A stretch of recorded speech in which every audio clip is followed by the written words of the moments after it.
JDA में 50 करोड़ का घोटाला, एक ही जमीन की एक एनओसी असली, दूसरी फर्जी कैसे साहब? इतना झूठ तो मत बोलो साहब। जेडीए योजना क्रमांक 11 में महाघोटाला, एक एनओसी को फर्जी तो दूसरी एनओसी सही कैसे? अपने ही झूठ में फंस गए सीईओ दीपक वैद्य। कलेक्टर ने बनाई हाई पावर जांच कमेटी, घोटाले की पूरी मूल फाइल जब्त। न्यूज ट्रैप की एक्सक्लूसिव रिपोर्ट। नमस्कार, मैं हूं ब्रजेंद्र मिश्रा, आप देख रहे हैं न्यूज ट्रैप ऑनलाइन। कितनी झूठ बोलोगे साहब, एक हद होती है। जी हां, मामला है जबलपुर विकास प्राधिकरण यानी जेडीए के सीईओ दीपक वैद्य का।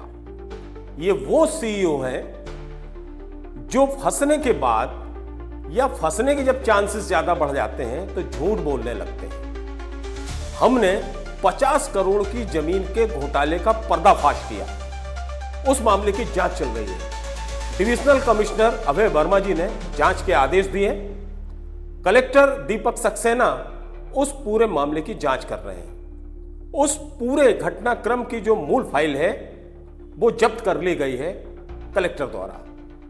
अब सीईओ साहब बचने के लिए खूब झूठ बोल रहे हैं। न्यूज ट्रैप ने जब उनसे सवाल किए कि आपने ये एनओसी जो फर्जी है कैसे जारी कर दी, तो कहने लगे साहब वो एनओसी तो मैंने देखी नहीं, वो एनओसी तो मुझे मिली नहीं।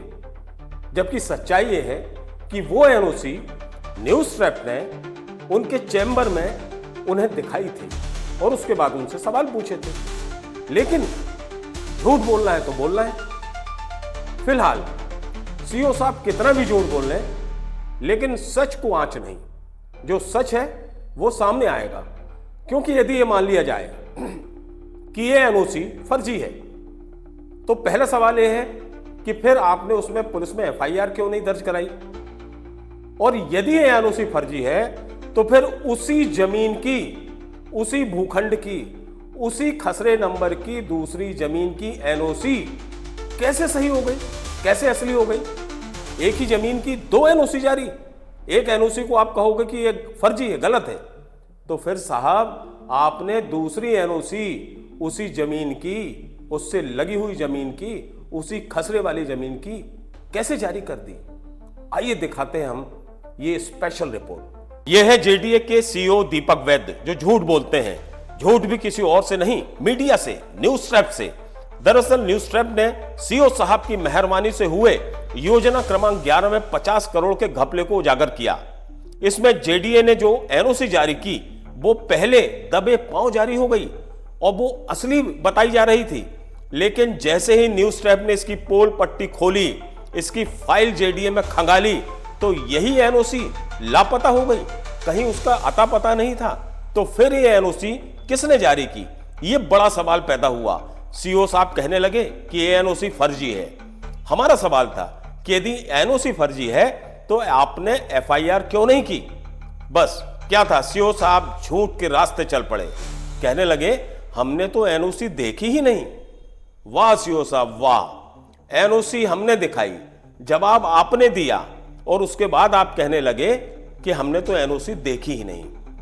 खैर, दीपक वैद्य फिर उस समय लपेटे में घिर गए जब उनसे पूछा कि फिर उसी जमीन की दूसरी एनओसी आपने कैसे जारी कर दी और वो असली कैसे हो गई? जमीन उसी योजना क्रमांक 11 की है, खसरा नंबर भी एक है, सिर्फ बटांकन में चालाकी की गई है, तब भी जमीन तो उसी खसरे की है। एक ही खसरे की जमीन में अंतर कैसे हो सकता है कि एक हिस्से की आप एनओसी दे दो और दूसरे हिस्से की एनओसी को आप फर्जी बताने लगो? फर्जी वाला तो दोनों एनओसी में किया गया है। बिना शासन की परमिशन, बिना बोर्ड के अनुमोदन के आपने कैसे जेडीए की जमीन पर बिल्डर को एनओसी दे दी? जवाब दीजिए सीईओ साहब। जो मामला पकड़ में आ गया, मच गया, तो सीईओ साहब कहने लगे कि हमने एनओसी नहीं दी, वो एनओसी फर्जी है। और जो एनओसी दबी रही उसे चुपके से असली बता दिया। लेकिन सीईओ साहब का और जेडीए का दुर्भाग्य ये रहा कि ये दोनों एनओसी न्यूज ट्रैप को मिल गई। दोनों ही एनओसी सीओ दीपक वैद्य के गले की फांस बन चुकी हैं। सीओ कितना भी झूठ बोल लें, कितनी भी चतुराई क्यों ना दिखा दें, कलेक्टर दीपक सक्सेना द्वारा बनाई गई हाई पावर जांच कमेटी की जांच को वे घुमा नहीं सकते। जिसने जो किया है उसे सजा तो मिलेगी ही।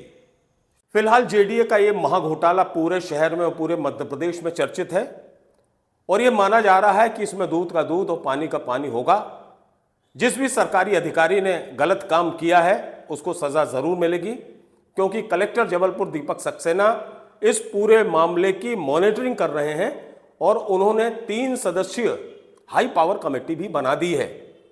तो इसमें गुंजाइश जरा भी नहीं है कि कोई भी दोषी इसमें बच पाएगा। हम लगातार जेडीए के महाघोटालों को उजागर कर रहे हैं। आप हमारे न्यूज़ ट्रैप के चैनल पे जाकर सारी खबरें देख सकते हैं। हमारे सोशल मीडिया के सभी प्लेटफॉर्म पर जेडीए महाघोटाले की खबरें चल रही हैं और जितनी भी बड़ी खबरें हैं उनको हम अपने सोशल मीडिया के तमाम प्लेटफॉर्म पर दिखा रहे हैं। आप जाइए हमारे सोशल मीडिया के प्लेटफॉर्म पर, हमारे यूट्यूब चैनल पर न्यूज़ ट्रैप ऑनलाइन, और तमाम अच्छी बड़ी खबरें आप देख सकते हैं।